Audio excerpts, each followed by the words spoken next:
అంటా ఉంటున్నానంటే నూతన హృదయము, నూతన స్వభావము.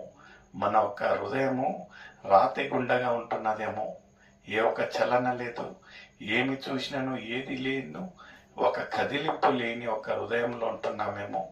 అయితే ఈ యొక్క 21 రోజు శిలువ ధ్యానంలో దేవుడు పదే పదే ప్రతిరోజు నూతన పరుస్తూ మన ఒక ఆత్మీయ జీవితాన్ని బలపరిచే ఒక వాక్య భాగాన్ని మనకు ఇస్తుండగా ఎలా ఉంటున్నది? నిజంగా మన ఒక హృదయాలు నూతన పరిచినట్టు ఉంటున్నదా? నిజంగా మన ఒక స్వభావాలు మారిందా?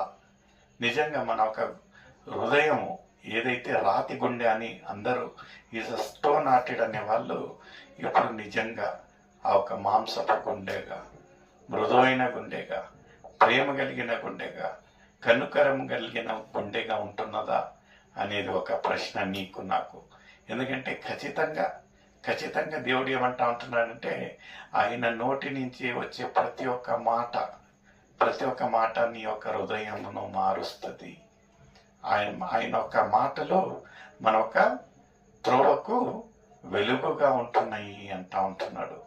నిజంగా మనము ఈ యొక్క రొట్టెతోనే కాకుండా దేవుడు మాట నుంచి ఇంకా మనము